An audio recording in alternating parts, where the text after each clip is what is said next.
Chapter 10 Incursion. As dawn crept into the city at 6 o'clock, Daniel, Kathy, and Frank moved like shadows within the trash disposal area adjacent to the fortified high-level class sector of the city. Their hearts pounded with anticipation and fear. Frank kept his eyes glued to his portable computer screen, watching the video feed from the disposal cameras. With a quick signal, he motioned for them to move as one of the garbage trucks obscured the infrared sensors by the main entrance. They slipped through, ducking close to the truck's massive wheels as it lumbered forward, utterly indifferent to their presence. The trucks were only programmed to detect obstacles, and as long as the group stayed clear of its path, they were safe.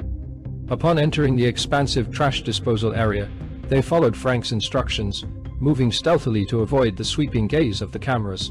They exploited the dead angles provided by the numerous crates scattered throughout the area, ultimately reaching the locker room undetected. The sterile silence of the locker room felt eerie, a stark contrast to the buzzing tension among the three. Dust coated every surface, and the dull lights barely illuminated the old lockers, untouched relics of a time long gone. The team rummaged through them, finding uniforms covered in faded logos and patches, a distant reminder of the era before the new order had crushed all sense of individuality. "These'll have to do," Kathy whispered, slipping into one of the old uniforms. The clothes were worn and oversized, but they were identical to the ones the cleaning robots wore. Robots designed to resemble humans, as a twisted comfort for the high class. "They want everything to look controlled by humans," Daniel murmured, a bitter edge in his voice. "They like to pretend they still hold power over us, even in their machines." With a nod, they all dressed in the faded uniforms, adjusting their collars and hats. The plan was simple in theory, but dangerously fragile in execution. The clothes would pass at a distance, but close inspection would give them away in an instant. They had to stick to the shadows, avoid any wandering eyes, and hope that their timing remained flawless. The group advanced through the high-class city's commercial district, moving in perfect unison, their footsteps muffled by the sleek, polished floors. The corridor lights were dim, casting a soft glow over the white. Minimalistic architecture, a stark contrast to the chaotic and loud environment they were used to in the lower-class districts. Here, the city seemed like a silent, pristine machine, carefully managed and untouched by the noise of ordinary life. For 8 uninterrupted hours each night, this part of the city slept, sheltered from any hint of disturbance. Humanoid cleaning robots glided along the floors, their reflective surfaces catching brief glints of light as they worked. These machines moved with an indifference to their surroundings, oblivious to Daniel, Kathy, and Frank as they maneuvered past. The trio kept their movements subtle and purposeful, fully aware that one wrong step could alert the system. Usually, the cleaning operators were mostly indifferent to any minor irregularities that might be occurring, while their loyalist supervisors were notorious for sleeping during their night shifts, neglecting their duty to oversee the employees' work. However, they didn't want to test their luck with any unnecessary movement that might attract unwanted attention. As they approached the residential area, they found themselves facing their first significant challenge, a heavily secured access point where security measures grew exponentially tighter. Here, no longer was the high-class city just a place of privilege. It was fortified, meticulously designed to protect its inhabitants. Years of strategic media messaging had sown a constant paranoia in the high-class population, making them demand impenetrable barriers around their homes, convinced of imminent threat. With no way to bypass the security checkpoint undetected, they resolved to take a substantial risk. Frank would employ his personal computing device to access any information that might aid them in overcoming the security barrier. Though he could disguise his query amidst other processes, the risk of detection by the system remained significant. Frank proceeded cautiously, routing his requests through various nodes within the network to avoid triggering a recognizable pattern that could be flagged as unauthorized access. Eventually, he uncovered data on the 2 security robot operators responsible for the current checkpoint. At that juncture, gathering data was their sole recourse. Any active interference would have been instantly detected by the system. Regarding the data on the remote operators controlling the security robots, one of the guards, named James, lived alone and appeared to have a moderate case of ludopathy, with an addiction to a VR world specialized in gambling. The other guard, named Larry, was married with 2 children. Larry was struggling economically due to one of his children undergoing cancer treatment. The expenses were so exorbitant that Larry had been forced to secure a loan from a local criminal organization to make ends meet. He was now working numerous double shifts in an attempt to keep up with the payments, but he knew he needed another solution. Daniel saw an opportunity in the information they had gathered. He asked Frank and Kathy to remain in position while he attempted to leverage the situation to their advantage. With one guard potentially vulnerable due to his gambling addiction and the other desperate for financial relief, Daniel formulated a plan. Daniel approached the checkpoint, maintaining a steady, controlled pace, his face partially hidden under his cap. James and Larry, the guards on duty, observed him with mild curiosity, not alarm, but suspicious. It was rare for a robot to cross on foot rather than being transported by truck. Just as the guard's suspicion was about to escalate into high alert, upon fully recognizing that the robot was, in fact, a human, Daniel acted swiftly. With a voice both calm and commanding, he said, James, Larry, I know your names. The 2 guards froze, their expressions shifting from curiosity to shock and fear.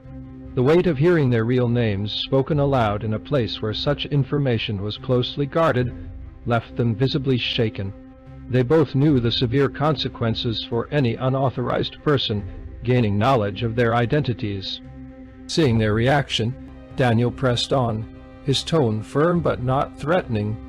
I'm one of you, a minion. I'm not here to expose you, and I don't want any trouble. I need you to stay calm. The fear in their eyes lessened, replaced by tense uncertainty. I need your help.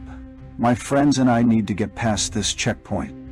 Daniel continued. Before either of them could protest, he added quickly, And in return, I can make it worth your while. Enough to forget all your problems in the real world. After a few tense seconds, Larry was the first to speak, his voice tinged with both curiosity and caution. How do you plan to do that? Daniel replied calmly, We can hack the VR gambling world so that you win the next game. He watched as James' eyes widened for a moment, reflecting a glimmer of hope mixed with suspicion. If you could do that, James replied, skeptically, you would have already done it. Daniel pressed on, choosing his words carefully. Our system could work, but using it would put a target on our backs. Directing prize money to ourselves would only make it easier for the system to track us down. Larry seemed to process this, still clearly hesitant but unable to ignore the possibility. Why risk it now, though? And wouldn't the system tag us as cheaters, too? Daniel leaned in, lowering his voice slightly. We are on a one-way mission. We are not coming back. You need not worry about being implicated. The hacking will be perceived as an unusual system glitch, something to investigate only if a connection between the prize and the anomaly's origin is suspected. They will search for links back to us, not you. Ultimately, they will dismiss it as a random anomaly and address the issue. Your prize will remain untouched. How do we know this isn't a scam? James' voice held a rough edge of suspicion, but his eyes betrayed him, gleaming with the unmistakable pull of temptation. He was hooked, teetering on the edge, yet still grasping for a shred of caution. Have you ever seen a real minion in this part of the city? Daniel's voice was low, coaxing yet firm. We know the risk we're taking just by standing here. This is it, a once-in-a-lifetime offer, one you'll never see again. A heavy silence settled over them, each man staring at the other, assessing, weighing unspoken truths. Then, after a tense pause, James and Larry turned away to speak in hushed tones. Daniel observed them carefully, his senses attuned to their intentions. Though their words were quiet, their energy radiated a shared resolution. They were in, but they needed to cement the pact between them, a silent promise. For James, this deal meant finally ceasing something he'd chased for years, a prize always just out of reach for his gambling soul. For Larry, it was a lifeline, a means to save his family from the grinding desperation that shadowed them. When they returned, their expressions were firm. They were ready. Daniel nodded, signaling Frank and Kathy to step forward. He leaned toward Frank, his voice just above a whisper. Time for that hack you found in the gambling VR network. Make the prize look real. James is betting everything. Frank's fingers danced across the controls, deftly setting up the instant lottery win with precision. Only he could deliver. Daniel felt the weight of the moment settle in. He knew James' promise was genuine. Larry would receive his share, enough to pull his son and family from the brink. Then, with a simple press, James placed the bet. The digital numbers flashed across the display, and just like that, the grand prize hit. The light in James' eyes was blinding, unfiltered shock and elation, a lifetime of losses finally redeemed. Larry, standing beside him, looked equally stunned, his mouth hanging open, the weight of his future lifting. With their winnings secure, they allowed Daniel, Frank, and Kathy to pass through the checkpoint, their debt silently acknowledged. But just as they were about to cross to safety, a voice called out, Wait! It was Larry. Guys, I don't know where you're headed, but you have no idea what this money means to me. Larry's voice trembled slightly, a mix of gratitude and newfound hope. He took a breath and added, With those clothes, though, you won't get far. We have some uniforms for our security bots. They should help you blend in, at least enough to make it through the next few blocks. It's the least I can do. I feel like you're good people. Daniel, Kathy, and Frank exchanged a glance, momentarily stunned by the unexpected generosity. The relief was palpable. They turned to Larry, each thanking him with a sincerity that needed no words. This was more than just a gesture. It was a lifeline. They entered the dimly lit security checkpoint room, where rows of mechanical equipment and spare bot parts lined the walls. The security uniforms hung stiffly in a corner, emitting a faint metallic scent.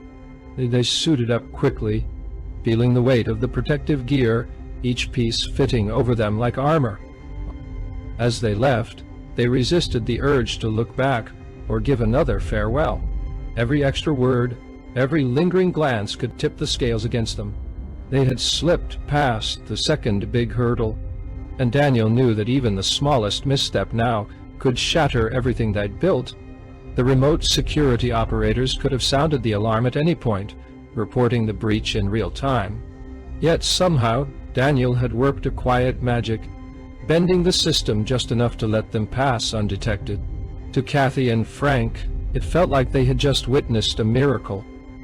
Thanks to the security uniforms, Daniel, Kathy, and Frank slipped through the residential neighborhood undetected.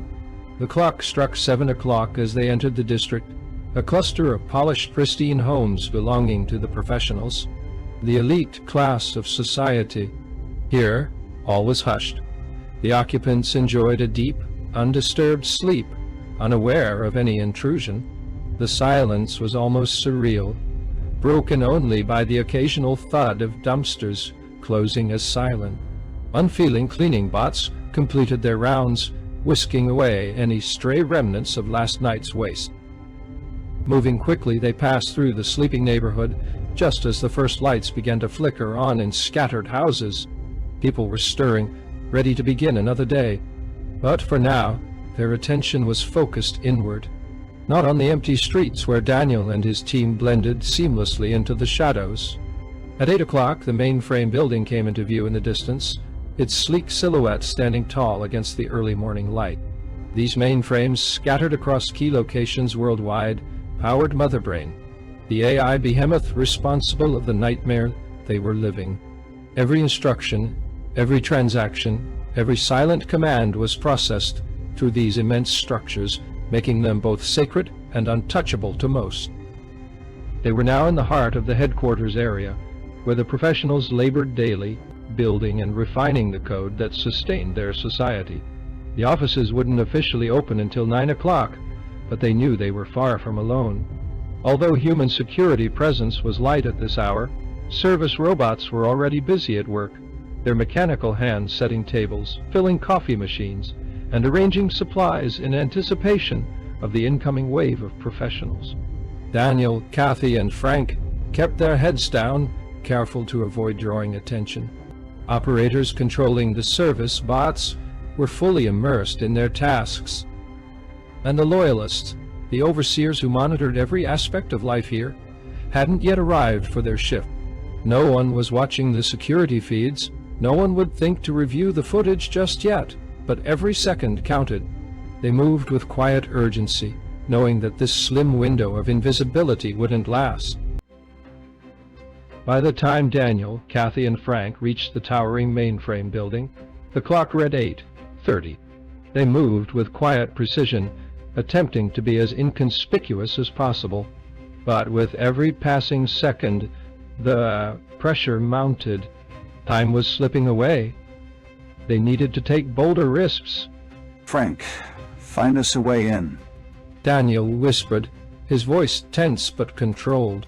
Frank opened his portable terminal, fingers racing over the keyboard. After a moment he looked up, eyes sharp. There's a maintenance door on the side. He said, Not on the grid, but it might be our best shot. They quickly made their way around the building, finding a stairwell that led down to a heavy unmarked maintenance door.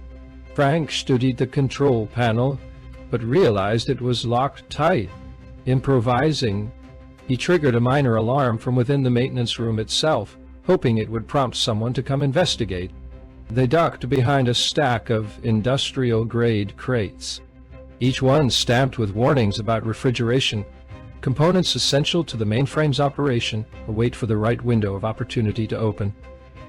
A lone maintenance robot operator arrived, unlocked with a sharp hiss, and shuffled into the room, drawn by the alert. Luck was on their side. It wasn't a security bot, but a simple maintenance operator focused entirely on diagnostics. As the operator's attention remained on its console, Daniel, Kathy, and Frank slipped inside, gliding past the door without a sound. Once inside, Frank quickly hacked into the video feed, redirecting the low-priority cameras away from their positions. 9 o'clock loomed closer by the second, but they knew patience was critical. They waited, breaths held, as the maintenance operator completed his inspection. Only when he finally turned to leave did they allow themselves to exhale, their nerves taut with anticipation. They reached the elevator, knowing that this was it, their final leap into the unknown. From this point on, there would be no turning back. In the dim light of the hallway, Daniel, Kathy, and Frank exchanged one last silent embrace, a wordless promise binding them together. Whatever happened next, they were in this until the very end. Frank opened his portable terminal, fingers deftly tapping as he took control of the elevator's internal camera, freezing the video feed with a quick script. He knew the maneuver would trip the system's alarms in just a few minutes, but it would give them enough time to reach the access floor without immediate detection. As they stepped into the elevator and the doors slid shut, a heavy silence fell over them. The lift moved at a steady, almost maddeningly slow pace, the calm motion in stark contrast to the urgent panic simmering inside them. Trapped in that small, sterile box, every second felt like an eternity. They could almost hear the walls closing in, the weight of their mission pressing down on them. For a moment it felt like they were caught, frozen, exposed. Then, with a soft chime, the doors opened, flooding them with a wave of relief. They stepped out into a vast, cold expanse of machinery and screens. Rows upon rows of high-end server workstations blinked and hummed, each one processing a torrent of data, the very heartbeat of Motherbrain pulsing through every line of code, every wired connection. But as soon as they moved onto the floor, they triggered a swarm of cameras. They knew the drill.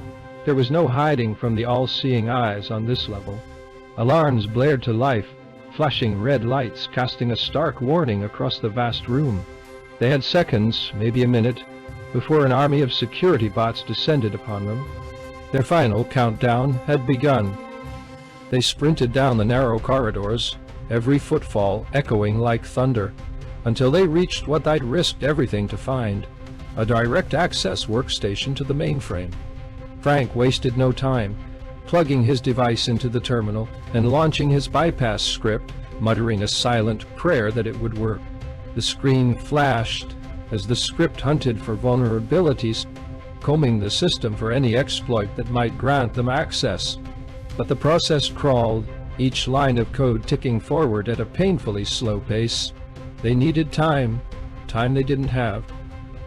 The first security bot appeared on their floor, barely a minute after the alarms sounded. Its sensor light swept the room, locking onto them in an instant. The bot's operator quickly assessed the threat and the cold, unyielding barrel of a gun rose, aimed directly at them. Stop! Hands up now! The command echoed through the room, the operator's voice sharp and unrelenting. Frank's script wasn't finished. They needed a distraction. Without a second thought, Daniel stepped forward, placing himself squarely in the bot's line of sight, shielding Kathy and Frank with his own body. Stop right there. Do not move. The operator shouted through the bot's speakers. Daniel halted, raising his hands just slightly, his gaze meeting the faceless sensor of the security bot. He sensed something in the operator's voice, a hesitation, a reluctance. This wasn't a man eager to pull the trigger. It was a person who didn't want this situation to end in violence. But duty would override hesitation if the operator noticed Frank at the terminal again. Daniel took a careful step forward, then another, moving slowly, deliberately, keeping the operator's focus entirely on himself. I said, stop! The operator's voice broke slightly, the strain evident. The bot's gun wavered just a fraction, betraying the operator's desperation to avoid bloodshed. Daniel spoke softly, carefully, searching for the right words, the words that would reach past the machine into the human behind it, and find some thread of understanding. I know you're a good man, he said gently, each word a bridge across the tension. He sensed a subtle shift in the operator's energy, a flicker of doubt piercing the fog of his duty-bound focus. Beneath the rigid demands of protocol, Daniel could feel the operator's hesitation, his reluctance fighting to surface in the midst of chaos. You don't want this to end in bloodshed, Daniel continued, his voice barely above a whisper, warm, steady. I know you don't mean any harm. He willed the doubt to rise, to distract the operator just long enough for Frank to finish his work. Behind him, Frank's fingers flew over the keyboard. Daniel could sense he was close, that the final step to disable the AGI subroutine was within reach. Daniel took a cautious step forward, his movements calculated, pulling the operator's attention entirely onto himself. Please, we had no choice, he pleaded, inching closer, his words holding the quiet urgency of truth. He could feel the conflict within the operator, the tangle of fear, doubt, duty. The man's focus wavered, and Daniel seized the precious seconds, his heart pounding as he sensed Frank nearing the final command. Stop moving now! The operator's voice cracked with strain, the security bot's weapon quivering as it stayed trained on him. The operator's gaze shifted past Daniel. His eyes found Frank at the keyboard. Instantly, the operator's energy changed, hardening into something sharp, cold, rage, betrayal. Duty crystallized in an instant. Daniel felt the shift before it even registered in the bot's movement. The gun swung away from him, lining up to target Frank. There was no more time. Daniel surged forward, throwing himself against the bot with all his strength. The shot fired, veering off just enough to miss Frank, but the operator retaliated instantly, shoving Daniel aside with brutal force. Pain shot through his arm as he crashed to the ground, a sickening snap telling him it was broken. But it was done. In that single desperate second, Frank executed the final command. The AGI subroutine flickered out, and with it, the relentless, calculating reach of Mother Brain. Frank turned, giving Daniel a thumbs up, his face lit with relief. But just as the wave of victory swept over them, a message appeared on the workstation screen. Congratulations, you have completed the final task assignment.